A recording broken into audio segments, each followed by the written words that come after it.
श्री शिवाय नमस्तुभ्यम। हर हर महादेव। प्रिय भक्तों, आप सभी का दिन शुभ और मंगलमय हो। आज हम शिव महापुराण कथा के 17वें दिन में प्रवेश कर रहे हैं। अक्सर लोग भगवान की पूजा प्रेम से नहीं बल्कि भय से करते हैं। उन्हें लगता है कि यदि पूजा या व्रत छूट गया तो कोई अशुभ हो जाएगा, लेकिन भगवान शिव भय नहीं बल्कि प्रेम, करुणा और क्षमा के साक्षात स्वरूप हैं। वे केवल सच्चे हृदय का भाव देखते हैं। आज की कथा हमें यही संदेश देती है कि भगवान की भक्ति डर से नहीं बल्कि प्रेम और श्रद्धा से करनी चाहिए।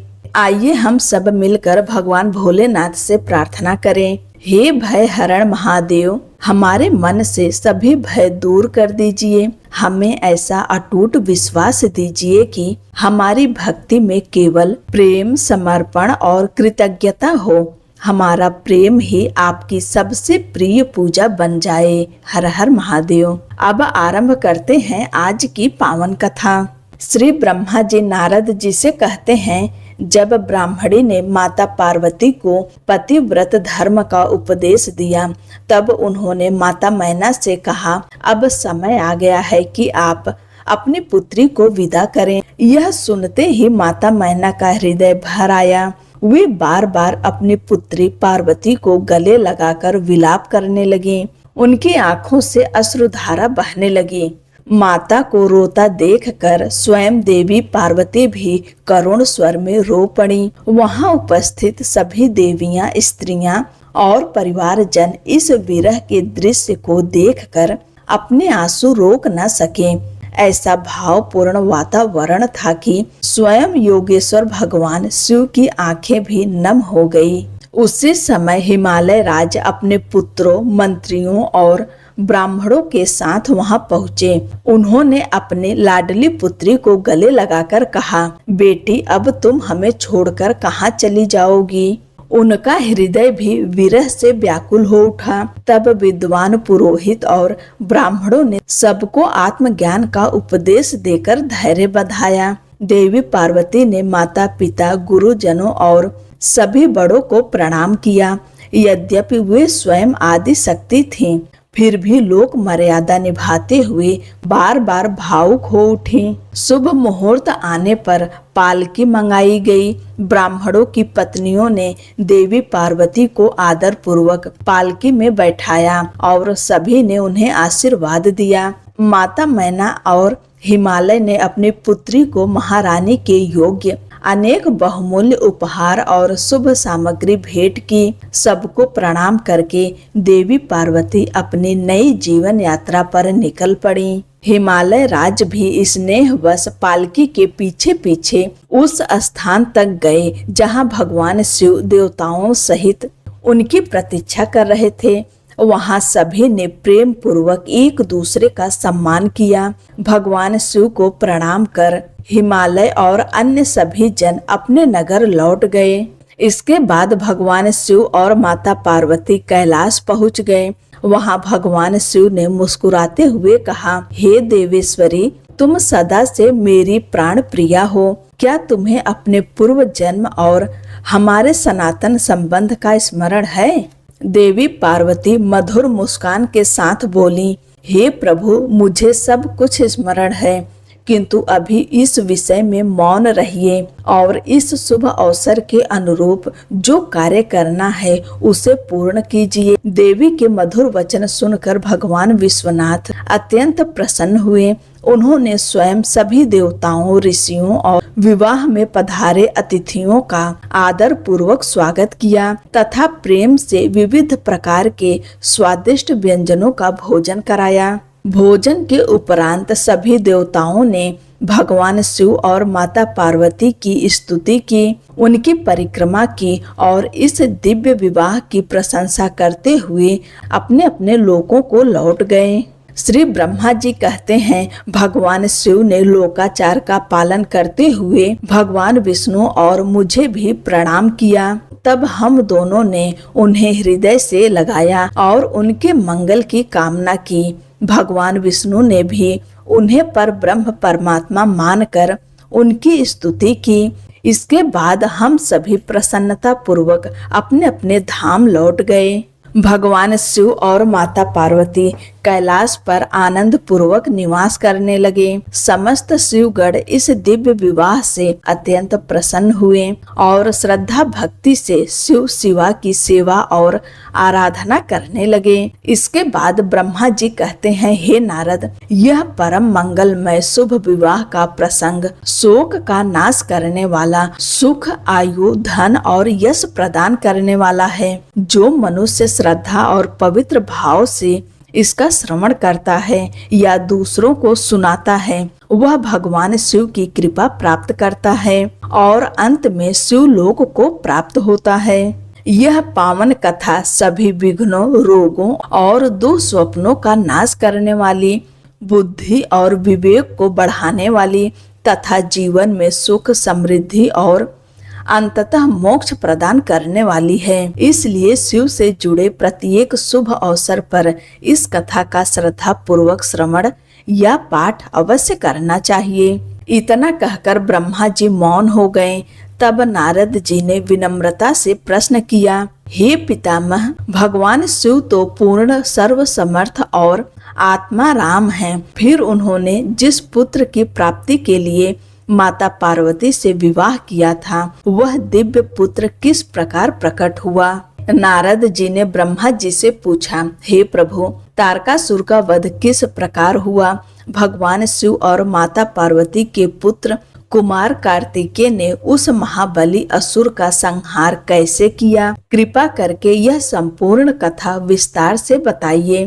तब ब्रह्मा जी ने कहा, हे नारद, भगवान शिव के तेज से उत्पन्न हुए कुमार कार्तिकेय का पालन कृतिकाओं ने किया था। 6 कृतिकाओं के प्रेम और वात्सल्य को स्वीकार करने के लिए कुमार ने 6 मुख धारण किए। इसी कारण वे कार्तिकेय कहलाए। जब कुमार को भगवान शिव और माता पार्वती के पास लाया गया, तब शिव जी ने अपने पुत्र को गोद में लेकर अत्यंत स्नेह किया। सभी देवताओं ने प्रसन्न होकर कुमार को दिव्य अस्त्र शस्त्र विद्याएं और अनेक शक्तियां प्रदान की। माता पार्वती का हृदय पुत्र प्रेम से भर गया। उन्होंने प्रसन्न होकर कुमार को दिव्य ऐश्वर्य और चिरंजीवी होने का आशीर्वाद दिया। माता लक्ष्मी ने उन्हें दिव्य संपत्ति और सुंदर रत्नहार प्रदान किया तथा माता सावित्री ने सभी सिद्ध विद्याएं प्रदान की। इस प्रकार वहां महान उत्सव मनाया गया। भगवान शिव और माता पार्वती के आनंद की कोई सीमा नहीं थी। उसी समय देवताओं ने भगवान शिव से प्रार्थना की, हे प्रभु, तारकासुर का वध केवल कुमार के हाथों ही संभव है। इसलिए हमें आज्ञा दीजिए कि हम कुमार के नेतृत्व में जाकर उस दैत्य का अंत करें। देवताओं की प्रार्थना सुनकर भगवान शिव ने करुणा पूर्वक अपनी स्वीकृति प्रदान की और अपने पुत्र कुमार को देवताओं के साथ जाने की आज्ञा दी। भगवान शिव की आज्ञा पाकर ब्रह्मा, विष्णु और सभी देवता कुमार कार्तिकेय को आगे करके युद्ध के लिए निकल पड़े। सभी के मन में विश्वास था कि अब तारकासुर का अंत निश्चित है। जब तारकासुर को देवताओं के इस प्रयास का समाचार मिला तो वह भी अपनी विशाल सेना लेकर युद्ध के लिए निकल पड़ा। उसकी सेना इतनी विशाल थी कि उसे देखकर देवता भी आश्चर्यचकित हो गए। तभी आकाशवाणी हुई, हे देवताओं, कुमार के नेतृत्व में तुम युद्ध के लिए जा रहे हो, इसलिए निश्चित रूप से विजय प्राप्त करोगे। आकाशवाणी सुनकर देवताओं का उत्साह बढ़ गया और वे निर्भय होकर कुमार के साथ महिसागर संगम की ओर बढ़ गए। वहां तारकासुर अपनी विशाल असुर सेना के साथ पहुंचा। रणभेरियां बजने लगी, धरती कांप उठी और दोनों सेनाएं युद्ध के लिए आमने सामने खड़ी हो गई। देवराज इंद्र ने कुमार को गजराज पर बैठाकर आगे किया, लेकिन कुमार स्वयं एक दिव्य रत्न जड़ित विमान पर आरूढ़ हुए। उनका तेज ऐसा था कि चारों दिशाएं प्रकाशित हो उठी। इसके बाद देवताओं और दैत्यों के बीच भयंकर युद्ध आरंभ हुआ। चारों ओर अस्त्र शस्त्रों की वर्षा होने लगी और रणभूमि वीरों के संघर्ष से भर गई। इसी बीच भगवान शिव के परम गढ़ वीरभद्र अपने प्रथम गढ़ों के साथ युद्ध में उतरे। उन्होंने तारकासुर का सामना किया। दोनों ओर से भयंकर संग्राम हुआ और असुर सेना विचलित होकर पीछे हटने लगी। अपनी सेना को भागते देखकर तारकासुर अत्यंत क्रोधित हो गया। उसने 10,000 भुजाओं का विशाल रूप धारण किया और सिंह पर सवार होकर देवताओं पर टूट पड़ा। वह देवताओं और शिवगणों को पराजित करने लगा। यह देखकर वीरभद्र ने भगवान शिव का स्मरण किया और तेजस्वी त्रिशूल धारण कर तारकासुर का वध करने के लिए आगे बढ़े। लेकिन उसी समय कुमार कार्तिकेय ने वीरभद्र को युद्ध रोकने का संकेत दिया। उनकी आज्ञा पाकर वीरभद्र पीछे हट गए। अब तारकासुर और भी अधिक गर्व से भर गया। वह देवताओं को चुनौती देने लगा और भयंकर बाणों की वर्षा करने लगा। उसकी शक्ति के सामने देवता भी विचलित हो गए। यह देखकर भगवान विष्णु स्वयं युद्ध के लिए आगे आए। उन्होंने सुदर्शन चक्र और अपने दिव्य अस्त्रों के साथ तारकासुर पर आक्रमण किया। भगवान विष्णु और तारकासुर के बीच अत्यंत भयंकर युद्ध हुआ। विष्णु जी ने अपना सुदर्शन चक्र चलाया, जिससे तारकासुर घायल होकर पृथ्वी पर गिर पड़ा। लेकिन वह असुर अत्यंत शक्तिशाली था। वह तुरंत उठ खड़ा हुआ और अपनी शक्ति से सुदर्शन चक्र को भी खंडित कर दिया। दोनों महाबली योद्धा लंबे समय तक युद्ध करते रहे। तब ब्रह्मा जी ने कहा, हे कुमार कार्तिकेय, यह युद्ध व्यर्थ है। भगवान विष्णु भी इस तारकासुर का वध नहीं कर सकते, क्योंकि यह मेरे दिए हुए वरदान से अत्यंत शक्तिशाली हो गया है। हे पार्वती पुत्र, इस असुर का अंत केवल तुम्हारे हाथों ही लिखा है। तुम इसी उद्देश्य से भगवान शिव के पुत्र रूप में प्रकट हुए हो। इसलिए अब समय आ गया है कि तुम तारकासुर का संहार करो। ब्रह्मा जी के वचन सुनकर कुमार कार्तिकेय प्रसन्न होकर हंस पड़े और बोले, तथास्तु, ऐसा ही होगा। इतना कहकर भगवान शिव के पुत्र कुमार कार्तिकेय अपने दिव्य विमान से नीचे उतरे। उन्होंने अपनी तेजस्वी शक्ति धारण की, जो प्रचंड अग्नि की ज्वाला के समान चमक रही थी। अत्यंत तेज और निर्भय भाव से कुमार कार्तिकेय पैदल ही तारकासुर की ओर बढ़ चले।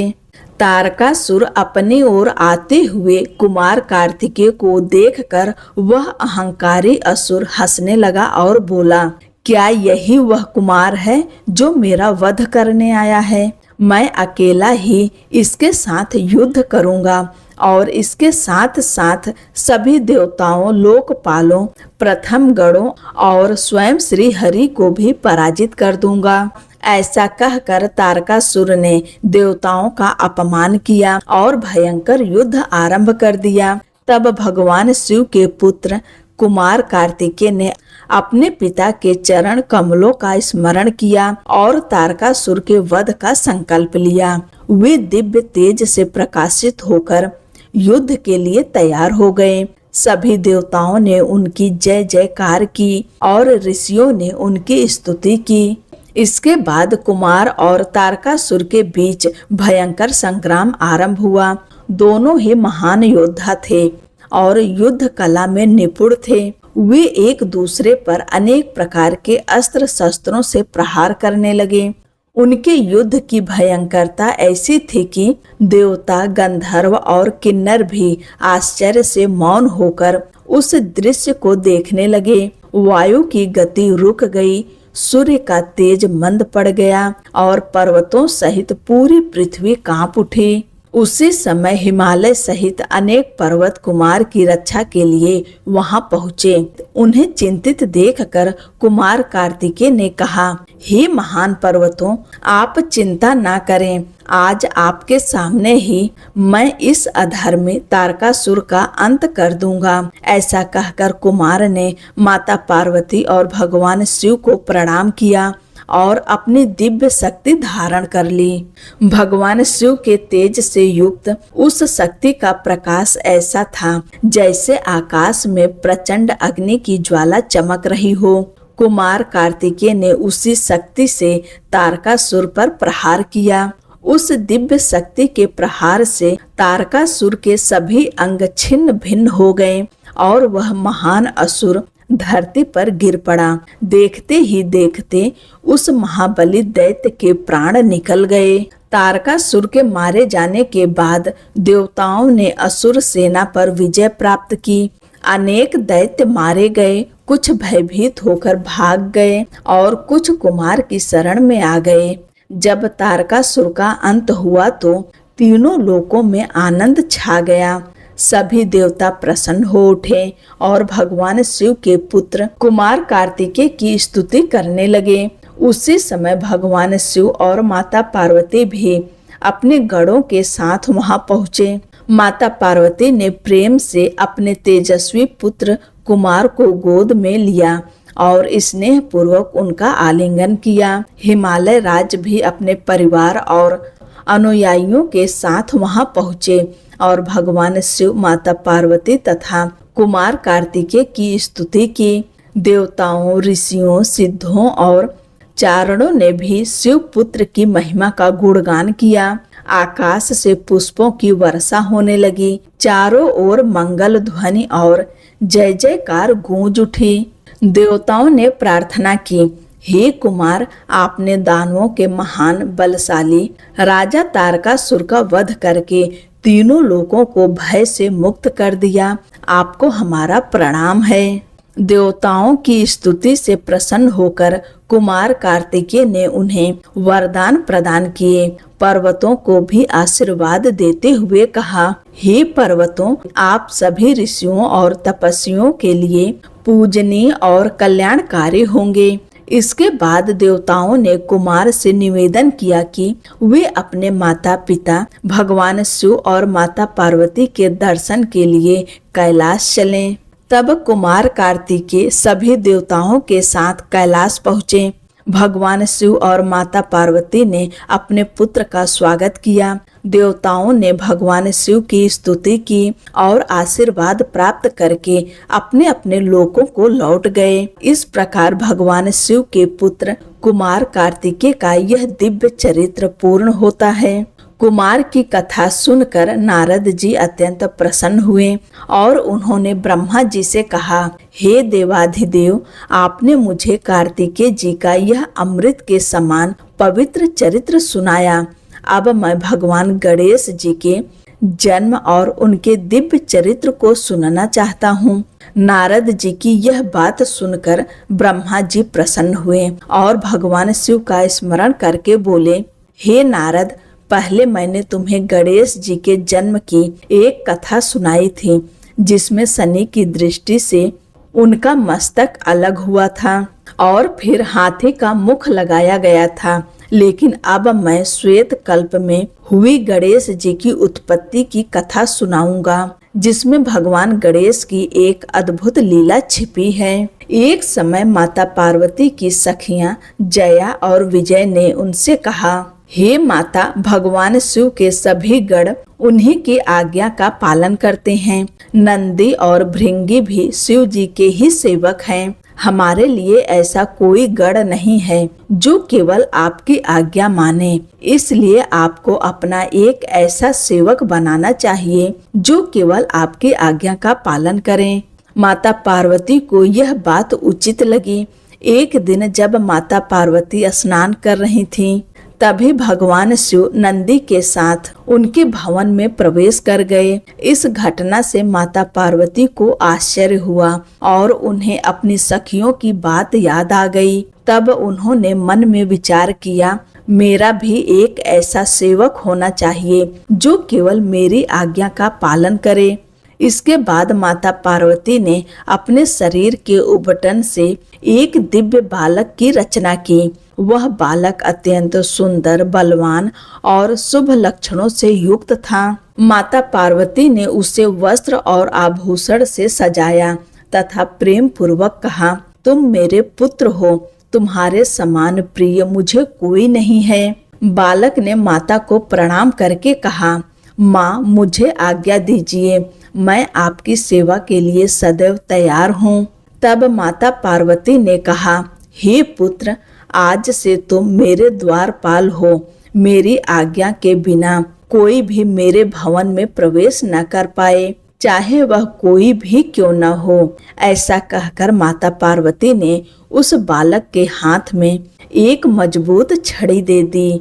अपने पुत्र के सुंदर स्वरूप को देखकर माता पार्वती अत्यंत प्रसन्न हुई और प्रेम से उसे अपने हृदय से लगा लिया। माता पार्वती ने अपने पुत्र गणेश को द्वार पर नियुक्त कर दिया। हाथ में दंड लेकर गणेश जी माता की आज्ञा का पालन करते हुए द्वार की रक्षा करने लगे। उधर माता पार्वती अपनी सखियों के साथ स्नान करने चली गईं। उसी समय भगवान शिव, जो अपनी अद्भुत लीलाओं के लिए प्रसिद्ध हैं, वहां पधारे। गणेश जी भगवान शिव को पहचानते नहीं थे। उन्होंने भगवान शिव को रोकते हुए कहा, रुक जाइए, मेरी माता की आज्ञा के बिना आप अंदर प्रवेश नहीं कर सकते। माता अभी स्नान कर रही हैं, आप यहाँ से वापस चले जाइए। यह सुनकर भगवान शिव बोले, तुम मुझे रोक रहे हो? क्या तुम नहीं जानते कि मैं स्वयं भगवान शिव हूँ? लेकिन गणेश जी अपनी माता की आज्ञा के प्रति अटल रहे। उन्होंने भगवान शिव को अंदर जाने की अनुमति नहीं दी। तब भगवान शिव के गण नंदी आदि वहां आए और गणेश जी से बोले, हम भगवान शिव के गण हैं, उनकी आज्ञा से तुम्हें यहाँ से हटाने आए हैं। तुम हमें अपना शत्रु मत बनाओ और स्वयं यहाँ से हट जाओ। परंतु माता पार्वती के पुत्र गणेश निर्भय होकर बोले, मैं अपनी माता की आज्ञा का पालन कर रहा हूँ। जब तक उनकी आज्ञा नहीं होगी, मैं किसी को भी अंदर नहीं जाने दूंगा। गणेश जी की यह दृढ़ता देखकर शिवगण भगवान शिव के पास गए और पूरी घटना बताई। भगवान शिव ने आश्चर्य से कहा, यह कौन है जो मेरे ही भवन के द्वार पर मुझे रोक रहा है? जाओ और पता लगाओ कि यह कौन है। जब गणों ने पता लगाया तो उन्होंने बताया, प्रभु, यह माता पार्वती के पुत्र हैं और उनकी आज्ञा के बिना किसी को अंदर प्रवेश नहीं करने दे रहे हैं। तब भगवान शिव ने अपनी लीला को आगे बढ़ाते हुए गणों और देवताओं को बुलाया और गणेश जी से युद्ध करने की आज्ञा दी। सभी शिवगणों और देवताओं ने मिलकर गणेश जी से युद्ध किया, लेकिन कोई भी उन्हें पराजित नहीं कर सका। गणेश जी ने अद्भुत पराक्रम दिखाया। यह देखकर भगवान शिव स्वयं वहां आए। गणेश जी ने अपनी माता का स्मरण किया और माता शक्ति ने उन्हें दिव्य बल प्रदान किया। फिर भगवान शिव और गणेश जी के बीच भयंकर युद्ध हुआ। अंत में भगवान शिव ने अपने त्रिशूल से गणेश जी का मस्तक अलग कर दिया। जब यह समाचार माता पार्वती को मिला तो वे अत्यंत क्रोधित हो गईं। उनके क्रोध से अनेक शक्तियां उत्पन्न हुई और उन्होंने तीनों लोकों में विनाश करने का संकल्प कर लिया। उन शक्तियों के तेज से चारों दिशाएं प्रकाशित हो उठी और देवता भयभीत हो गए। उसी समय देवर्षि नारद वहां पहुंचे। उन्होंने सभी देवताओं और भगवान शिव को प्रणाम करके कहा, नारायण, इस संकट का समाधान मिलकर विचार करने से ही होगा। तब सभी देवताओं और ऋषियों ने विचार किया कि माता पार्वती को प्रसन्न किए बिना यह संकट दूर नहीं हो सकता। सभी देवता और ऋषि माता पार्वती के पास गए और उनकी स्तुति करने लगे। हे जगदम्बे, आपको प्रणाम है। आप ही सृष्टि की रचना, पालन और संहार करने वाली शक्ति हैं। आपके क्रोध से तीनों लोक व्याकुल हो रहे हैं। कृपा करके शांत हो जाइए। ऋषियों की प्रार्थना सुनकर भी माता पार्वती का क्रोध शांत नहीं हुआ। तब सभी ने पुनः विनम्र होकर कहा, हे माता, हम सभी आपके ही पुत्र समान हैं, हमारा अपराध क्षमा करें। माता पार्वती ने कहा, यदि मेरा पुत्र पुनः जीवित किया जाए और उसे सभी गणों का अध्यक्ष बनाया जाए, तभी संसार में शांति स्थापित होगी। देवताओं ने यह बात भगवान शिव को बताई। भगवान शिव ने कहा, लोक कल्याण के लिए जो उचित होगा वही किया जाएगा। उत्तर दिशा की ओर जाओ और जो पहला जीव मिले उसका सिर लाकर इस बालक के शरीर से जोड़ दो। देवता उत्तर दिशा की ओर गए। वहां उन्हें एक विशाल हाथी मिला जिसका एक दांत था। वे उसका सिर लेकर आए और गणेश जी के शरीर से जोड़ दिया। इसके बाद देवताओं ने वेद मंत्रों से अभिमंत्रित जल भगवान शिव का स्मरण करके गणेश जी पर छिड़का। जल के स्पर्श होते ही गणेश जी पुनः जीवित हो उठे। अब वे हाथी के मुख वाले दिव्य तेज से प्रकाशित और अत्यंत सुंदर दिखाई दे रहे थे। उनके चेहरे पर दिव्य प्रसन्नता थी। गणेश जी को जीवित देखकर सभी देवता आनंद से भर गए। उनका सारा दुख समाप्त हो गया। जब माता पार्वती ने अपने पुत्र को पुनः जीवित देखा तो उनका हृदय आनंद से भर गया। उन्होंने प्रेम पूर्वक अपने पुत्र को हृदय से लगा लिया। इस प्रकार भगवान गणेश का दिव्य स्वरूप संसार के सामने प्रकट हुआ। आज की कथा इतना ही। आगे की अद्भुत कथा हम अगले अध्याय में सुनेंगे। आइए अंत में भगवान शिव से क्षमा प्रार्थना करते हैं। हे भोलेनाथ, यदि इस कथा के श्रवण, वाचन या स्मरण में हमसे कोई भूल हुई हो तो हमें क्षमा करें। हमारी बुद्धि सीमित है, लेकिन आपकी भक्ति में हमारा विश्वास असीम है। हे नीलकंठ, हमारी इस भक्ति यात्रा को स्वीकार करें और हमें सदैव अपनी शरण में रखें। आपकी कृपा से हमारा मन सदैव धर्म और भक्ति के मार्ग पर चलता रहे। हर हर महादेव।